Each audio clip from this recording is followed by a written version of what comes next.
this today. Okay, so that we can have a very exciting time. So today we'll be talking about the microphone business.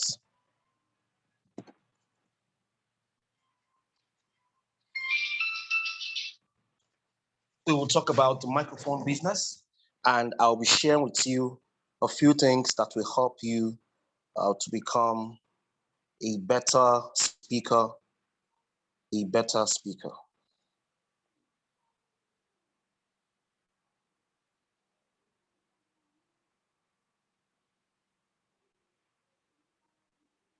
So let us begin. Let's begin our conversation today. Welcome to Public Speaking School, where we'll learn how to improve our speaking and become better. So today we'll be focusing on the business of speaking. So there's a business dimension of speaking. What I'd like you to know, first of all, is that every talent or every gift or every skill has a spiritual dimension that includes speaking.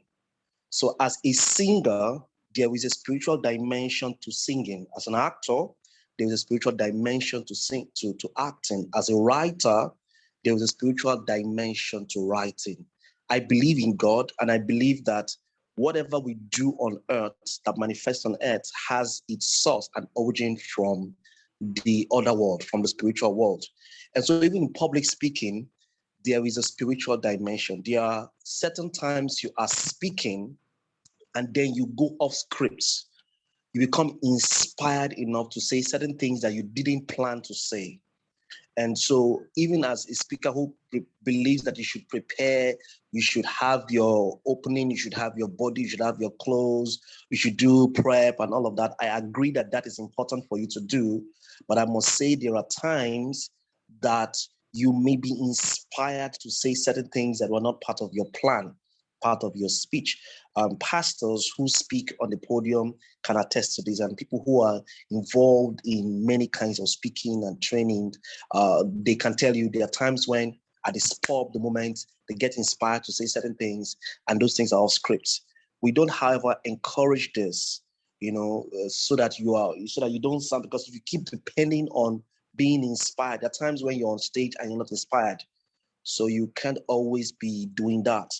So there's a spiritual dimension to singing, there's a spiritual dimension to acting, to even speaking, and this is so important. And if you know what to do, you can get ideas. With meditation, there's so much as a speaker, you need to understand the power of meditation. You don't just deliver speeches, you think through your speeches. You process the information that you've received or that you're trying to, you own the message, you possess the message. You don't just speak the message, you possess it so that when you speak it out, it influences people. And that is a spiritual technique, meditating, sitting down, brooding on, cogitating, chewing the stuff, internalizing, not just memorizing, internalizing it, understanding what you're talking about is spiritual. Meditation is very spiritual. And it actually determines how much revelation will come out from your presentation. So there's a spiritual dimension to any gift, including speaking. And we recognize it. I'm not going to dwell on that because this is not a religious meeting or a religious class. There's also the artistic and technical dimension.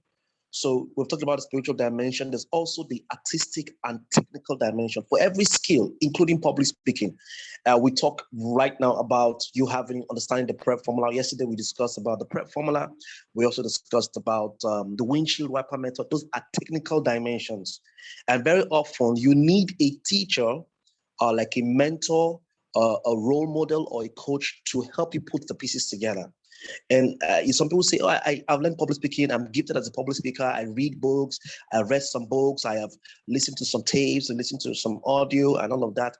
And then you just feel you know how to do it. You really need a teacher to help you convert information into knowledge. You can get information here and there, but you need someone to organize that information, to systematically arrange it for you. So knowledge is arranged information. And then that information that becomes knowledge through the help of a teacher, and that can also become a skill.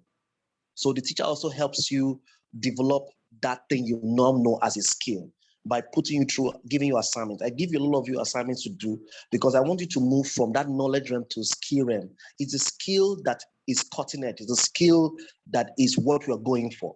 So a lot of people have knowledge about public speaking, but they don't have the skill of public speaking. Some people have information about public speaking, but they don't know how to, they don't have the knowledge, it's not organized, it's not systematic. And of course, they don't also have the skill. So what the person who helps you to transition from information to knowledge and then to skill is a teacher. I've taught you this severally. So there's the artistic or there's the technical dimension. You understand? For you to be technically good as a speaker, you need the help of a coach, a role model, or a mentor. Then, of course, beyond that, this is where we start going a little business like. There is also what is called the administrative or the management dimension. The administrative management dimension of any gift or any skill, including public speaking. If you want to take this to the next level, you need to be a manager. So amateurs are not managed. You don't have administrators. You don't have people who manage your gift. There's a certain level. There's a lead. There's a certain progress you will never achieve if you just depend on your gift. Let me talk about people who are pastors. As an anointed man of God, there's a certain level you may not go. You may be very anointed, and then a lot of people show up in your meetings, but because you don't understand administration, you lose those people. That's for those who are pastors. For those who are talented singers, you can be very talented and still be frustrated because you don't understand there's the administrative dimension. For those of us who are entrepreneurs, there are different kinds of entrepreneurs. We have dreamers, we have technically good people, we have marketing entrepreneurs, we have dreaming entrepreneurs, technical entrepreneurs, we have marketing entrepreneurs. These are people who, and then we have manager entrepreneurs. So if you are a dreamer entrepreneur like a Dangote, you don't really have technical knowledge of the businesses, but you have ideas, you keep dreaming, you keep expanding. Richard Branson today is in space. He started a business when he was 16, grew the business into Virgin conglomerate. Today, he has his own rocket. He's gone to space. He traveled to space on Sunday. I mean, he's a dreamer type of entrepreneur. So he doesn't have to have technical knowledge about aviation, about Virgin Cola, and so on. But he's in those businesses, all right? But he needs to have somebody who is a manager to run those businesses for him. He needs to be managed. Same thing with the technical entrepreneur. Technical entrepreneur is someone like Bill Gates, someone like Jeff Bezos, someone like this guy, Mark Zuckerberg of Facebook.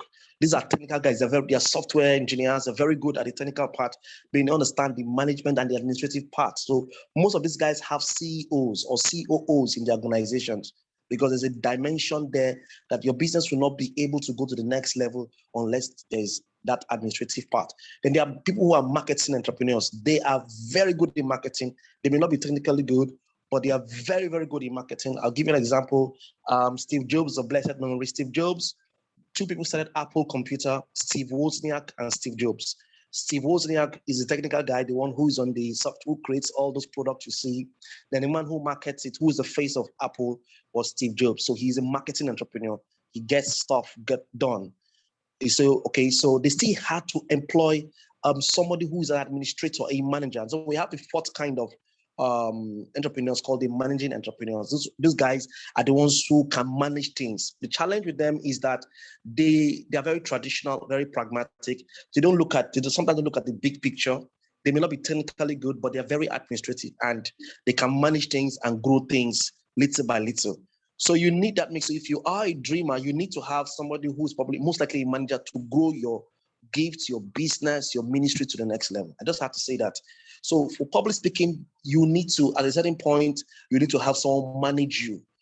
So that's what we talk about, the administrative or management dimension of speaking.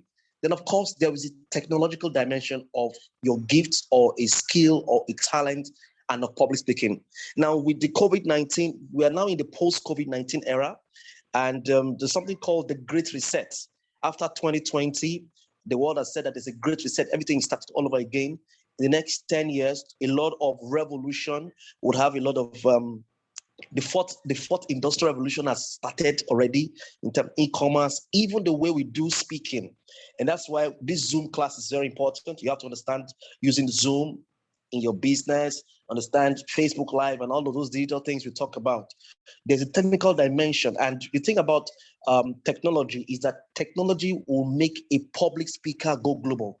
The only way you can go global is to understand technology, understand digital marketing, understand digital space, the cyberspace, and key in.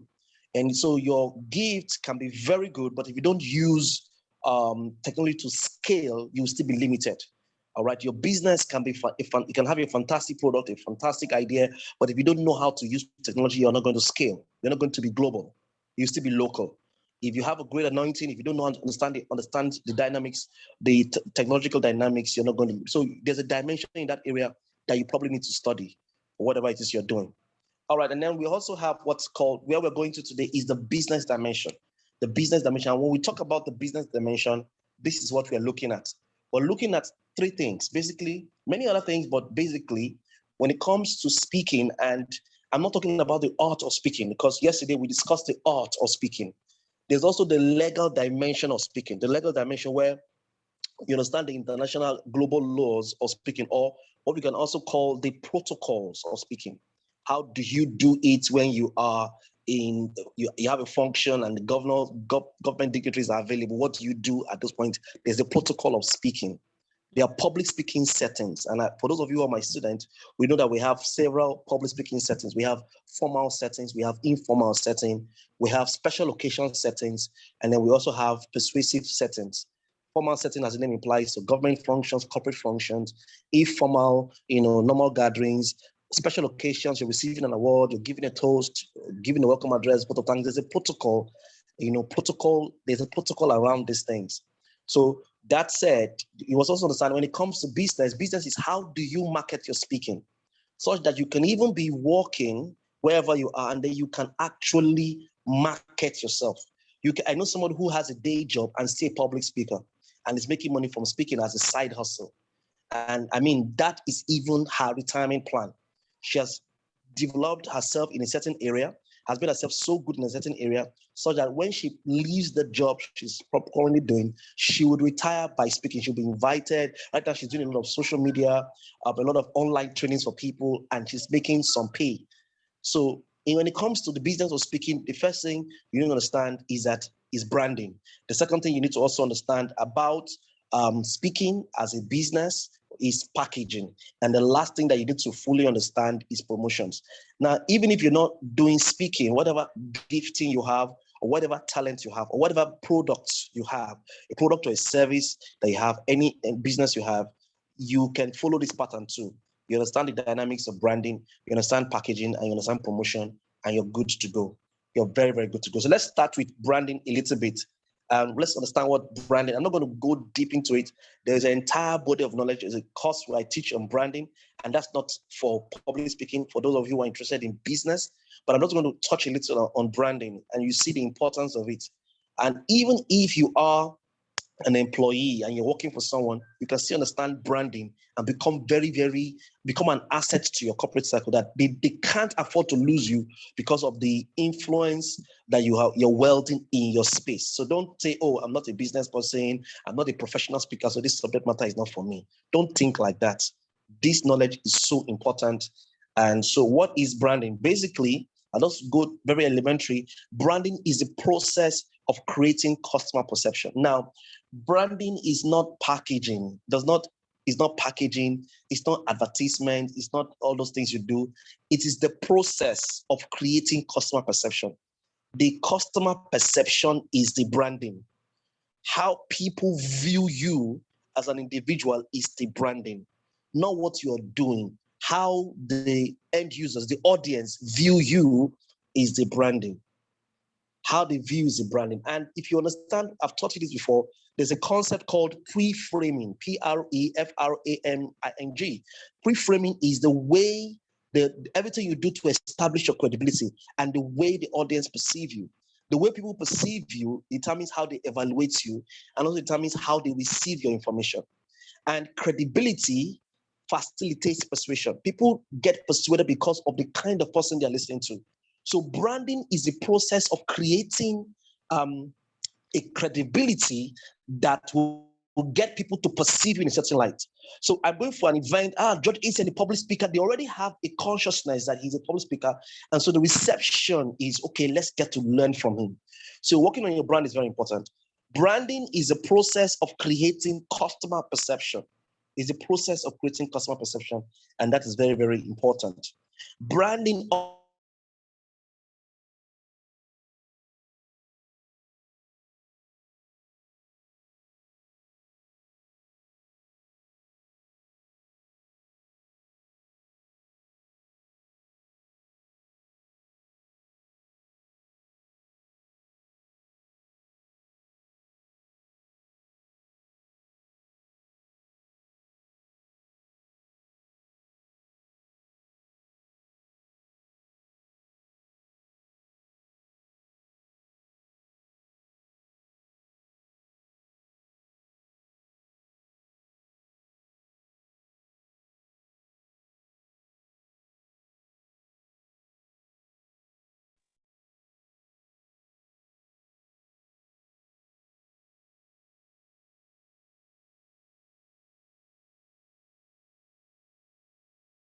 you hear me now?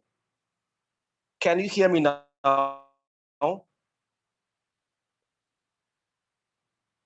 Okay. Were you hearing me before? I just want to chat me up. I hope you, I don't want to start all over again. Okay. All right. So let's continue. Let's continue where we were. We were somewhere, and I think we're here. We're talking about branding. Branding. We said for those of you just joining, we're saying that there's a business dimension, and business dimension has to do with the branding, has to do with packaging, and has to do with promotions. And you can relate these things to everything you're doing. All right. So branding is that name.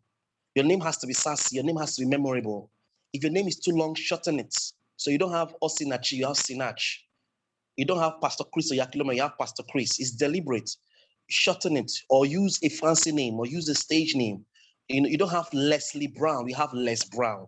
You don't have Anthony Ronovich Robbins, you have Tony Robbins. You don't have, so you don't have Jeremiah Ron, you have Jim Ron. So shorten your name. If, for example, the name is supposed to be too long, you can use, you need to make those names available, then you can use acronyms or acoustics. Like instead of cable news network, you have CNN. Mobile telecommunications network, you have MTN. So you have, instead of Nigerian Television Authority, you have NCA. So you shorten it. Instead of something Everson WKon, it has EWKon, RW Emerson, so that you can get across to people. And that's your name, your logo. You're very particular about logos, and logos make a very subtle impression on people. The slogan that you choose to use, the slogans you use as a speaker, you can use as a business, you can use to push. And then the unique benefit of feature, your tagline. We'll look at some taglines briefly. The slang that you use, the motto that you use that separates you from others. So what branding is all about is what separates you from every other person. Okay, so you're an MC. What is that name, logo, slogan, taglines, slang, motto that distinguishes you, that sets you apart, that stamps your difference, that as emphasizes your uniqueness? Okay, what is that thing? What is that thing that separates you from pastor? What kind of pastor? What message? What's your niche? What's your area of emphasis? What's your area of expertise? You need to identify with that. That is your brand. All right, so let's begin to see something very important. One of the things I want to say to you, and I want you to get at the back of your mind, whether you are an employee or an employer, whether you're a speaker or whatever it is you're doing, and you're in this platform listening to me today, realize that you are a product. If you're going to become very influential and very affluential, if you're going to be very successful, put that at the back of your mind, that you are a product. As a matter of fact, people say Facebook, everything you do on Facebook is free. And people say, Facebook, what is the product of Facebook? What is the product of Facebook? The truth of the matter, on Facebook, you are the product of Facebook. Your contact, your details, everything you put out there is the product they sell to advertisers, to companies who are looking for you. And so they sell that contact, that over 3 billion people, to advertisers, to entrepreneurs, to businesses. So you are a product. Think like a product. Build like a product. If you start thinking like a product, there's no limit to what you can achieve as an entrepreneur, as an intrapreneur, as an entrepreneur and intrapreneur. Two different things. Entrepreneur is someone who is doing his own thing, doing his own business, pushing for his own idea, pushing for his own product or his service. Intrapreneur is in business for himself, but not by himself. So someone who has a franchise of a company is called an intrapreneur. A franchise, maybe we have some companies in my state right now, like we have Chicken Republic. We have a number of Chicken Republic. Of course, it's not the Chicken Republic. Somebody has gone to Chicken Republic, bought the franchise, and is creating a number of Chicken Republics in my state, in the city, over 3 or 4 at a go. That means he's got to the franchise. We have tantalizers here. So we have a franchisee. We have the franchise. So we have the franchisee. The franchisee is actually the entrepreneur.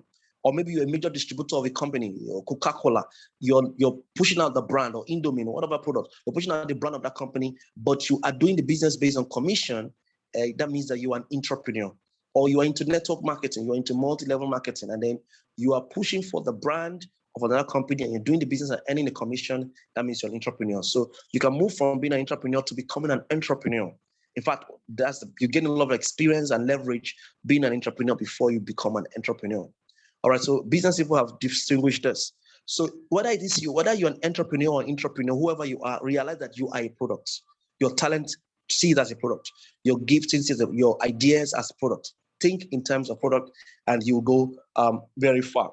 So a few things I want to say before we move on to something very special. We're looking at the business of public speaking. And we said that the business of public speaking entails branding, entails packaging, and of course entails promotions. So branding is your identity. At the end of the day, it's about your identity. It's the identity that the customer perceives. So the ultimate definition of branding is how the customer perceives you.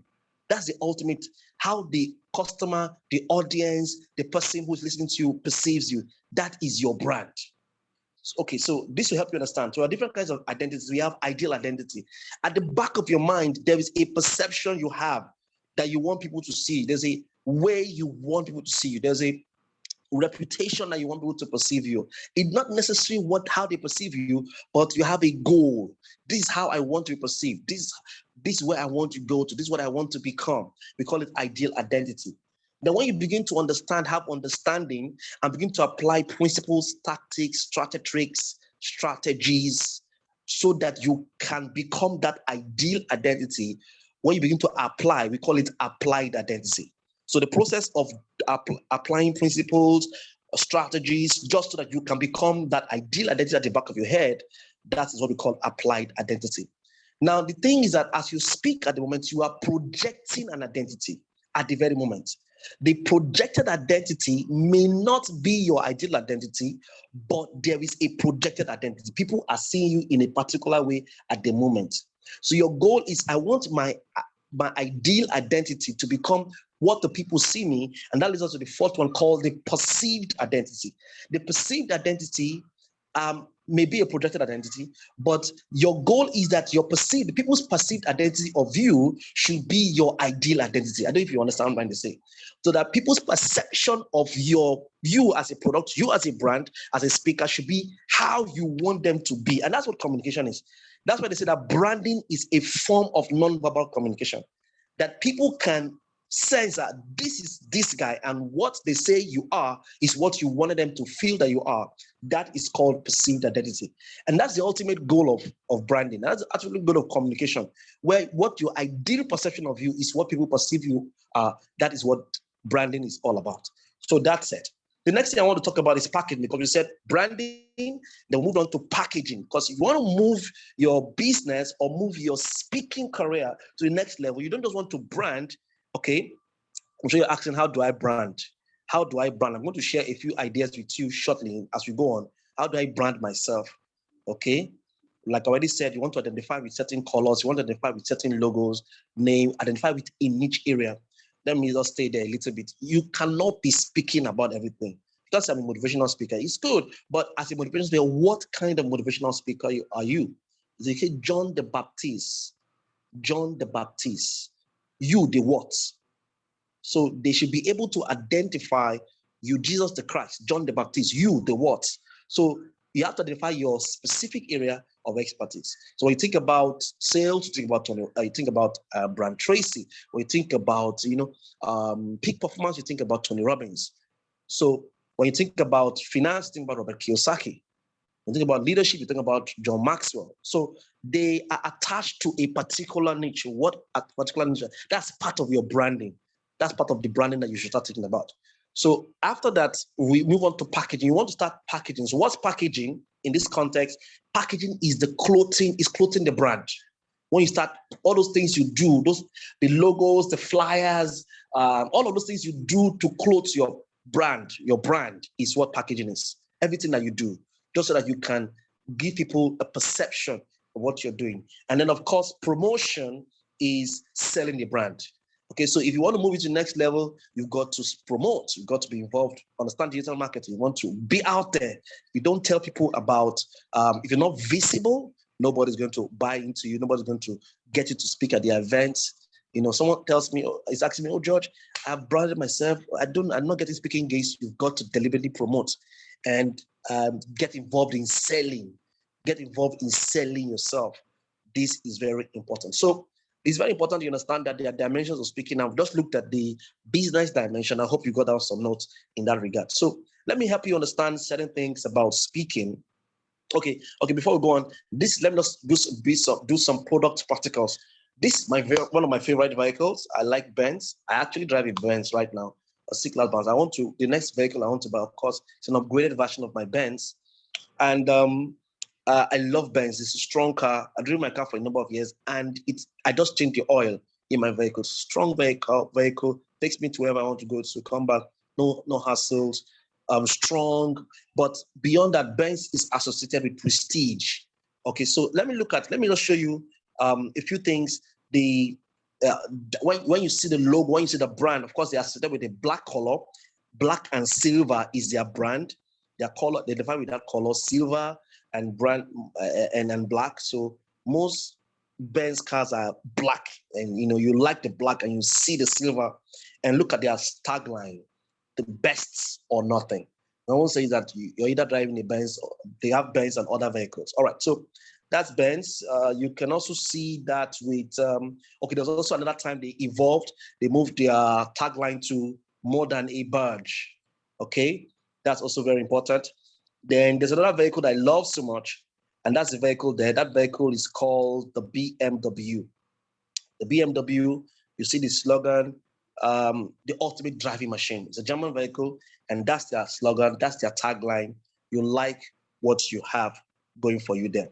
And then, of course, you have Jaguar. I don't know if you know Jaguar. I love Jaguar too.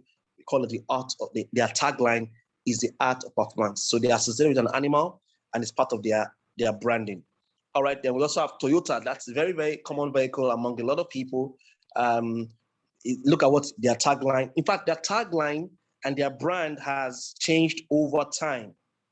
In fact, for those of you who attend one of my branding classes, I'm going to teach you their logo has some meanings. Everything they put out there has a meaning. But their tagline is a car in front is a Toyota. The car in front is a Toyota. And so those things send a message, a subtle message to the customers and gives them that level of perception. So look at what the taglines over the years in the US of Toyota. In the 1970s, between 1975 to 1979, the tagline of Toyota was, you've asked for it, you got it. Then it evolved to, between 1980 to 1986, of course, they changed their marketing campaign. We worked it, and they now say, oh, what a feeling. Now they evolved again from between 1986, every 4 years, they seem to be changing their brand. Between 1986 to 1990, they now changed to who could ask for anything more. Then between 1990 to 1997, that's 7 years, they say, I love what you do for me. That's Toyota. Then between 1997 to 2001, they say Toyota every day. In fact, that was where the explosion of Toyota happened. Then between 2001 and 2014, the models they started creating, and most of you know some Toyota brands, very beautiful brands at that time. They'll say, oh, get the feeling. Fantastic vehicles. Between 2004 and 2012, and that's a long time, we have moving forward. as their own. And then today, between now and now, their brand is Let's Go Places. So this is something that great organizations do, and you can also do as an individual. We'll get to understand it. So let's go back to public speaking so that we don't deviate. So we established the fact that we have different dimensions. We have the legal dimension, the administrative dimension, the technological dimension, the administrative dimension. And we just spend some time looking at the business dimension of speaking. But let me help you put you guys into certain perspective. What kind of speaker are you? What kind of speaker are you? You need to know that. That will help you in the branding and packaging and promotional process. Speaking is not talking. Anybody can talk. Talk is cheap. That's why you don't have guest talker or motivational talker. You have guest speaker, motivational speaker, conference speaker. And so what kind of speaker are you? We have different kinds of speakers. So let's understand the different unique kinds of speakers and what kind of speaker you are so that you can know how to start growing yourself from there. Are you an inspirational speaker? Are you an inspirational speaker? So the first speaker you want to document is inspirational speaker. When you say, oh, that man is an inspirational speaker, what do we mean by an inspirational speaker? I'll give you a little understanding of it. An inspirational speaker is a successful person who shares a story. So you have succeeded as an entrepreneur, you have succeeded as a sports person, you succeeded as an entertainer, as a pastor, as a businessman. Even in school, maybe you did something outstanding as a student, and then you're going back to your school, or you rose to the highest level in your organization, and you're going to share your story to other members of staff in that same company or in another company. You serve as an inspirational speaker. So whether you're a top entrepreneur, sports person, entertainer, you serve and as an inspirational speaker. Your story is what inspires. It's your story, not your strategy, that is the emphasis here.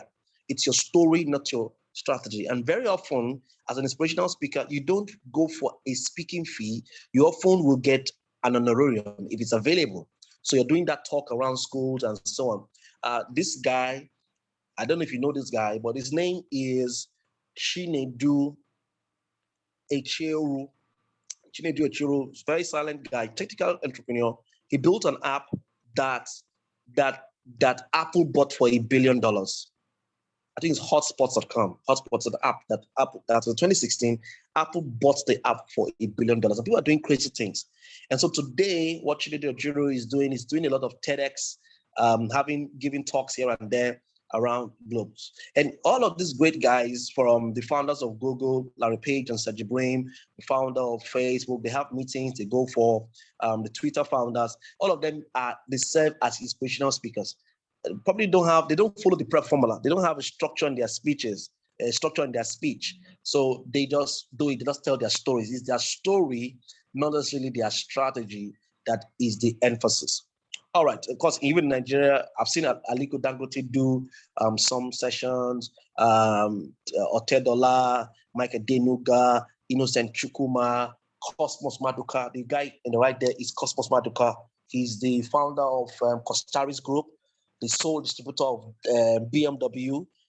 Innocent Chukwuma is the manufacturer of Innocent Motors, and he does talks sometimes around places. So that is who an inspirational speaker is. So now, the next kind of speaker, are you an inspirational speaker? You want to identify that. Are you a successful person who is now giving talks or giving speeches here and there? Are you a keynote speaker? Is that what you are? Who is a keynote speaker? Who is a keynote speaker? Let's go. Keynote speakers are speakers who give opening presentations. There's a function, all right?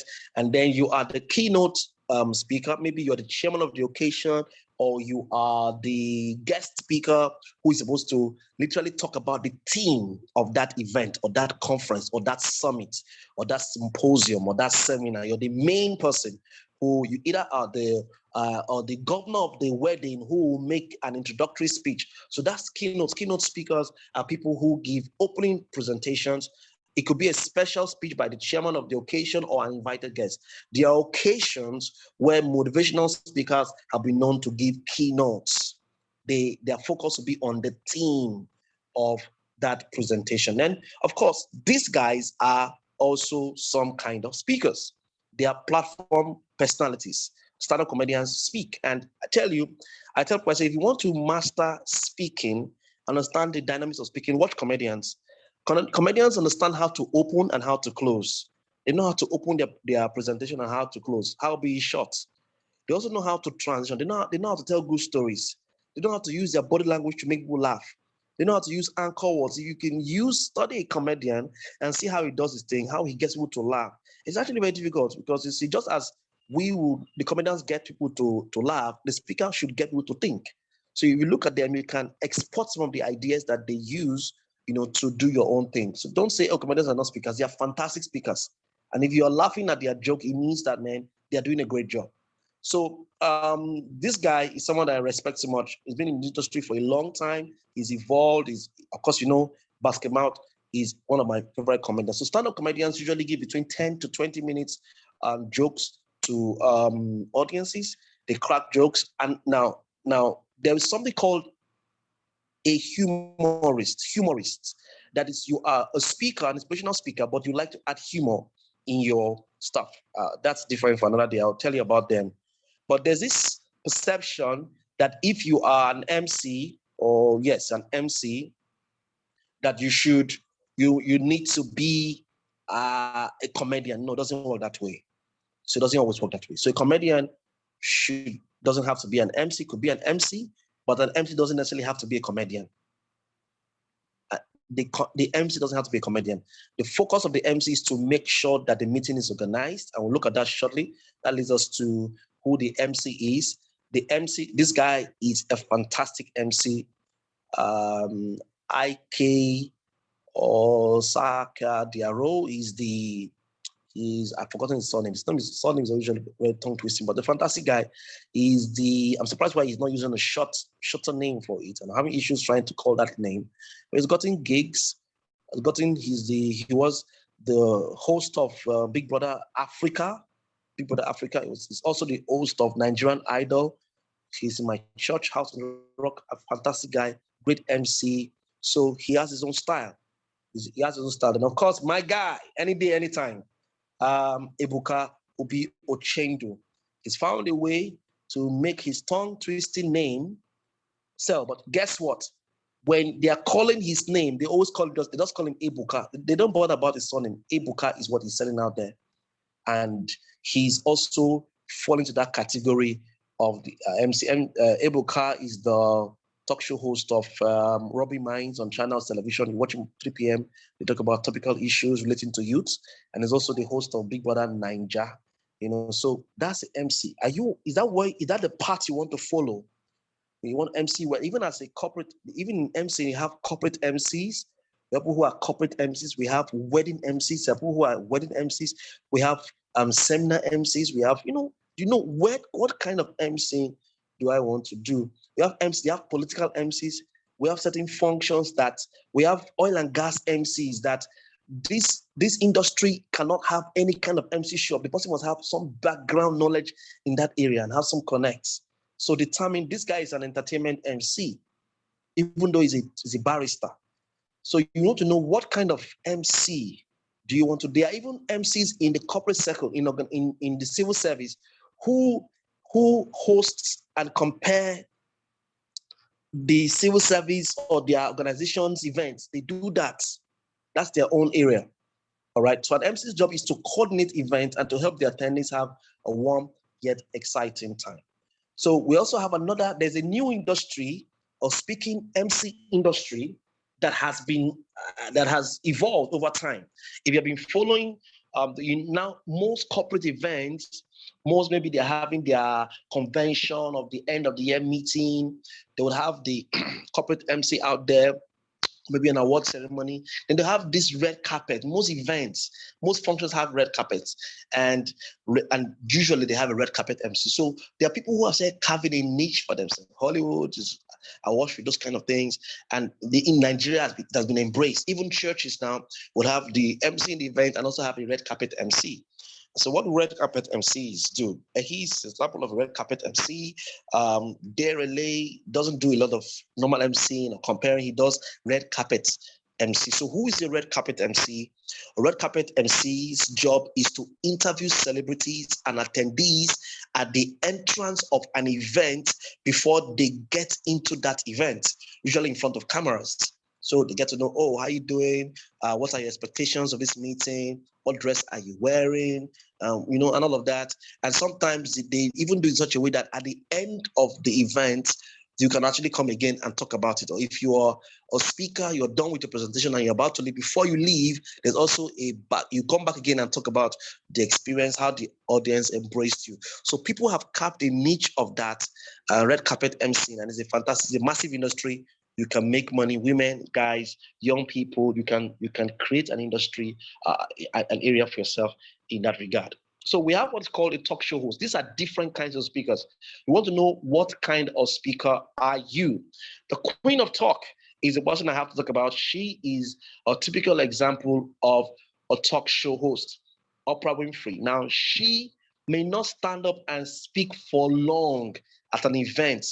I've not seen her do that if an hour, but she's a master interviewer. She can interview. She's a billionaire, entertainer, entrepreneur, media host, an amazing woman. And there's this controversial guy called Trevor Noah. If you watch Sunday night or CNN Sunday night, he does comedy, fantastic guy. Trevor Noah is also a talk show host / comedian. I've seen him do stand-up comedy, a fantastic stand-up comedy guy, and also he knows his niche. And of course, Michael Bush is also someone I respect so much. He's a talk show host. All right. So a talk show host interviews guests on television or on radio, interviews guests on television, radio. We're looking at the different kinds of speakers. We want to know what type. So I'm sure you've heard of motivational speaker. Who is motivational speaker? Bear in mind that earlier we spoke about inspirational speaker. And if you're following, we said an inspirational speaker is someone who has succeeded in business or in whatever in his career and is now going about to tell a story. That's not always the same. Not always the same with the motivational speaker. Not always the same. So the motivational speaker will either tell other people's stories, share principles and ideas, and sometimes tell his own story. But the motivational speaker is more systematic. All right, so let's just go ahead and look at it. Now, of course, Fela Durotoye is, he would not like to be called a motivational speaker. He would rather that you call him a transformational speaker and all of that. But he falls into that category of people who help you find the word motivation is from two words, motive and action. And you give people a strong reason to take action. That's what you do as a motivational speaker. Your parents serve as motivational speakers at some point in your life. Certain teachers that were in school that served as, they gave you a strong reason, a motive to take action. And those actions have the consequences they've had in your life so far. So that's what the motivational speaker does. Mark L. Williams also falls into that category. You might know him, may not know him, but he's there. Steve Harris falls into that category as a motivational speaker. And then Nia Adesanya is also a pastor and a motivational speaker. He runs a consulting firm. And then, of course, my humble self, Tradition, we are in that industry. That's our line. So if you came to public speaking school and you say, George, teach me how to be an MC. I tell you, look, I can teach you public speaking, but I won't teach you the niche of MC. I'll direct you to Joyce Daniels. I'll direct you to some other people who have academies that can teach you in that regard. I would only teach you my training, motivational speaking, and so on, okay? You get it? So who is a motivational speaker? A motivational speaker is a speaker who gives people a motive reason to succeed, to take quality actions that have success consequences. He could use his story or other people's stories, mostly other people's stories, principles and ideas to inspire people to take action. So that's the difference. I'm going to show you now, but you see, there's something called a professional speaker or a motivational speaking professional. Now, because you are a motivational speaker does not mean that you are a professional speaker. So like I said, some teachers can be motivational speakers. There are some pastors that even do motivation. That does not mean that they are professional. So what does it mean to be a professional speaker? Or what does it mean to be a motivational speaking professional? The emphasis is professional. Yes, you're a motivational speaker, but is there professionalism in your moniker, in your address, in your brand? So a professional speaker is one who is paid to deliver speeches. All now, so the talk show host is sometimes paid, the comedian is sometimes paid, but if you're not paid, you're not a professional speaker. So payment, a speaking fee, a professional speaking fee is what tells people that you are a professional speaker. When you don't get paid, you receive what is called a discretional payment called honorarium. So churches can identify with that. Some of you have spoken in several places, and all they give you is meat pie and coke. You can identify with this. That is honorarium, or they give you 5K or one lose 10K. I say, they're encouraging you. You're not a professional speaker. It doesn't matter how gingered or how knowledgeable you are. When you don't determine the fee that people pay, you are still in the realm of a motivational speaker, which is not bad, but you're not a professional motivational speaker, or you're not a professional speaker. All right.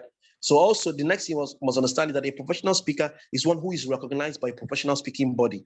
That's why one of the things I encourage you to do if you want to take this to the next level is to finish the entire public speaking program, take the exams, pass it, and then seek to become professional. You never can say when this will help you. I have a student of mine who is doing very well. She works at Sky Bank today, Polaris Bank, now Polaris Bank. She was my student in the year 2008. She served in Akwa Ibom in 2008, and then I started, but I didn't start the school. I was doing one-on-one a personal development training, and one of the classes there was public speaking. So I taught her, and then she asked for the certificate. She got the certificate and went to Lagos. She was looking for a job at that time, only about more than 12 years ago or more. And then, or 13 years ago, and then she applied for a job in Polaris Bank, and she filed in her certificate. All right, so they looked at every other thing. She had done something on project management when she was doing her course, her time as a core member. She had done something on HSC, which was not bad. They had done something on computer. She had done, then she also added this personal development certification called on public speaking. And they were like, well, come, talk to me. This particular one, well, like, what's up? This public speaking, you did a public speaking program? So, yeah, okay, so you speak well in public, but that's because we need you to do a lot of pitching and a lot of presentations in this company. Okay, stand up and do something. Let's see, say something, talk to us. And they gave her something to say. And because she understood what we've been teaching her, she did it, and that's how she got a job. So that would really help you. So a professional speaker is one who is paid to deliver speeches. Is also one who is recognized by a professional speaking body. And when you attend our public speaking school and you get that certification, a certificate from us or a certification from Global Speakers Federation, that's a different, this thing I'm teaching now is not something I should be talking about. It's something that if you're really interested, we have this conversation and we help you put you through. All right. All right, so this is Tara Fela Durotoye, that's the wife, and the other person there is Fela Durotoye. Tara is the chief executive officer of House of Tara in makeup. She's a lawyer who turned makeup artist, and she has created a brand. She has a line of products, a brand around Nigeria, Abuja, Lagos. I think she even has one in New York here.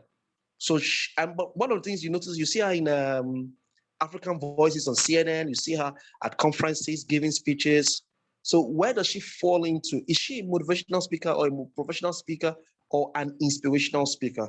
If you're following what I'm sharing with you, you know that she, as an entrepreneur who has succeeded and has built over 15 branches around Nigeria and Africa, she falls under the category of inspirational speaker. Her husband, however, is a professional speaker, a motivational speaker who gets paid to do his talks in churches, in organizations, in Shell. I mean, there's time he got paid 20 million for a 3-day training in Shell. I know that, for I was in that meeting. And I mean, this guy that he made his first 1 billion from trainings in the year 2010. 2010, he made his first 1 billion from touring around all the intercontinental banks. There used to be a bank called Intercontinental Bank. I don't know what it has evolved into today, because there's a lot of these mergers and acquisition. But he did a tour around all the intercontinental banks. I think he closed down, so I can't remember what. And he made over $1 billion now from that training, selling his products, selling his stuff. There's a course where we teach you, and there's a part 2 of this class. And that's for advanced class, where we teach you how to create products, create courses, in all of that, charge, how to, give services, charge, and all of that.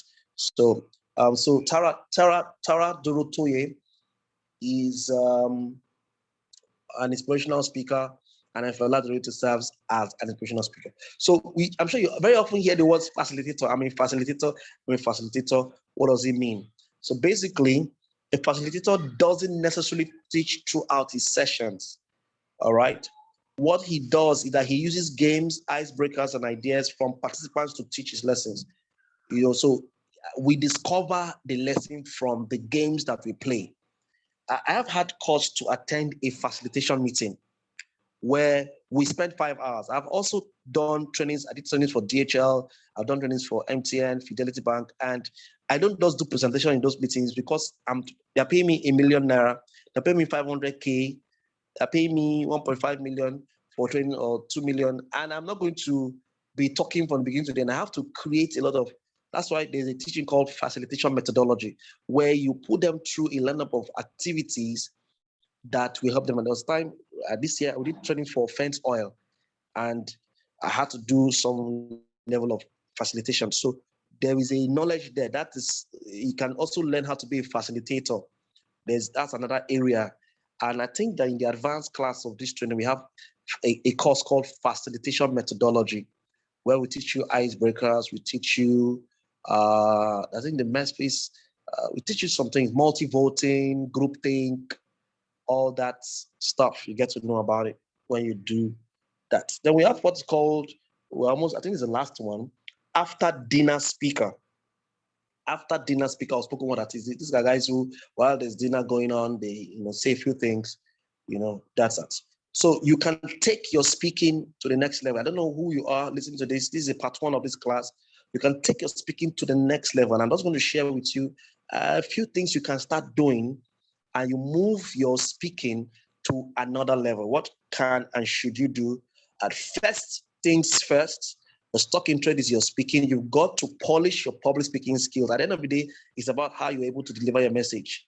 How are you able to deliver your message? So polish your public speaking skills, touch up your accents, make sure that you sound nice and proper, you articulate, you're pleasant.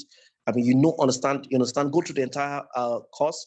We have an 18-course program that if you go through the entire, this is one of it though, if you go through it, you become better, and you do the 8, we have 8 assignments you must do. You do those assignments and you practice, you will become very good. That's the second. The second thing to do quickly to build your brand, to package and to promote yourself and to take this to the next level is to find your niche. Determine what kind of speaker you are. What kind of speaker you are. Are you a talk show host, comedian, humorist, facilitator, lecturer, teacher, motivational speaker, professional speaker, inspirational speaker? Once that is done, the next level is what area? In what area? Is it health? Is it network marketing? Is it business? Is it relationship? Is it women? Is it women in business, women in politics, women in leadership?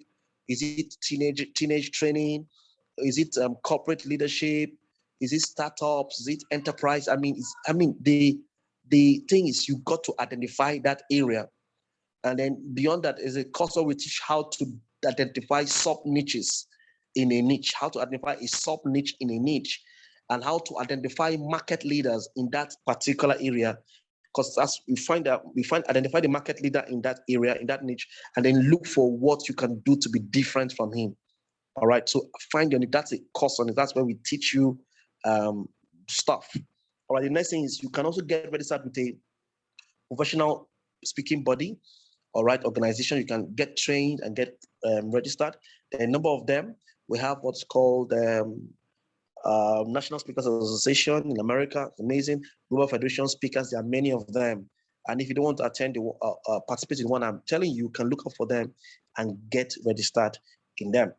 And then, of course, you got to promote your brand using your social media. When I go to your Facebook account, I should be able to see that you are a speaker, or you see that you are, in this particular line. From the pictures you share, you don't just put pictures anyhow. You don't just write in shorthand on Facebook or Twitter or on Instagram. You're deliberate, you're intentional. Remember that your goal is to make your ideal identity the perceived identity. Your goal is to make the ideal identity the perceived identity. So you're deliberate about what you put out there on social media, on your if you have a website, fantastic. Okay, I have a website.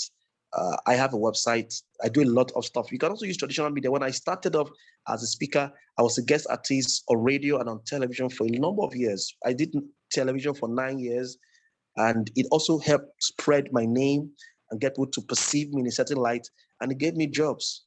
All right. And when I also started, I used to do organizing a number of seminars. I set up for free.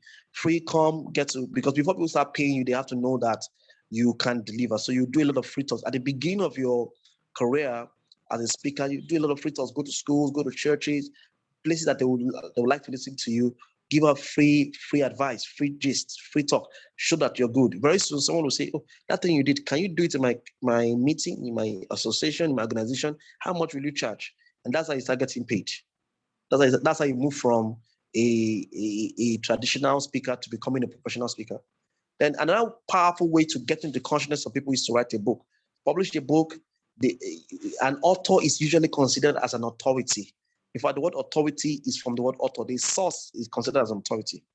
So you can publish a book, a magazine, and then you want to deliberately network with other, form communities with other people in your area. If it's emceeing, they there. They there. If it's pastoring, they there. Be around the kind of people. If it's motivational speaking, be around those kind of people, and then you make some progress. So let me show you a few things that I've done, because it's the end of the class. That's my brand. My tagline is everything inspirational. And I've changed this brand. When I started, and this is very old, many years ago, I put out a billboard in my state. I am George JC, and I put it out there in my state. I was the first motivational speaker to do that. It got into people's mind. Who is this guy? And from then on, I put out my phone number, I put my office address, I put my website, I put out everything. Yeah, man, like, who is this guy that has this audacity? That's the idea. Get their attention, attract their attention. All right, so I did that many years ago. I've done many billboards now. And so one of the things I want people to see me as, I want to see me as a public speaking coach, as someone who can help them to speak better, whether they are in the corporate organization, make them speak better. So I've done a number of billboards these days with my picture out there. Public speaking coaching now in New York. I've done like 10 all over the city. This one I did a few years ago. This one I use this one to target executives, executive public speaking. In fact, I'm putting up a billboard that should be 10 days from now. Okay, I'm trying to get approval from APCON, advertisers, practitioners, something of Nigeria. Right, so I'm putting on another billboard again, and I want to target a certain set of persons. So executive public speaking, I've done that. Then, of course, as a speaker, you want to we'll teach that in part 2, where you want to put together your products. You want to start creating products. I have loads of products, CDs, books, manuals, so that whenever you speak, even when you don't get a speaking fee, you can sell and make money. All right, then when I started generating a lot of money, I took the resources I've made and invested in business. So I run a printing press, in New York, and doing fairly well. I also run a barbering salon. I have a multimedia studio where I take the money I've made and put into that business, so that I do a lot of video editing, jingles. I also run a photography studio where people can come take pictures for me and for the public. I invested in media a whole lot. So I can do television jingles, audio jingles, all kinds of things, events for me. So every time I go for an event, my photographers follow me. Every time I go for any events, I take pictures. It's part of the branding, it's part of the packaging, and I blast it on social media. If you go to my social media handle, you will know this guy is a speaker. I create a person. This guy is doing so well. Every time I go, even if it's a small meeting, I'm always, and that there's a time when I go for a major meeting, I make sure I record my audio. I'll make sure that my media team is there to record the audio, because they're going to sell the audio. I'm going to sell it again. I've sold my audio in the millions after I package it again and sell it. I also have this private studio. I create some of my audios there, videos there, and all of that. So, that's my brand again. These are some events I've spoken at. This was in Enugu. This one was in a certain church. I think it's Inside Bible Church a few years ago. I also do stuff with children. was a very long time. This is a training for an organization, massive training for an organization. This was in Owerri some time ago. This was in Port Harcourt when I did some training. This was again another training I did in New York. This was seminars this one was a seminar that I organized in New York. This is our public speaking school. For those of you who don't know that we have a actual location for our school. We have a facility where people come to class. This must be one of the sets. And when they finish, after they do 18 classes, they now move on. So this is a set. That's inside the academy. That's inside the academy. All right. So where we teach people all kinds of things. That's me. One seminar I went to speak somewhere. I think this must have been Asaba. This must be Asaba. This was DHL, my DHL training. The pictures, a lot of pictures. This was in Owerri. I did a conference in Owerri, and we had people from. Mute your sound. If you're coming to mute your sound, thank you. God bless you. This was in Owerri, and this was in Port Harcourt for a business training and business seminar. This was one of my biggest meetings. We spoke to close to 1,500 people. This must have been in also Owerri too. I've done trainings all over the world. So I hope you had value for the time that we shared. Thank you so much for everything. I'm going to take questions now. Thank you so much. And let me unmute you so that wherever you are, if you have any questions you want to ask, I can take them now. I can take those questions now. Let me get you guys to unmute yourselves.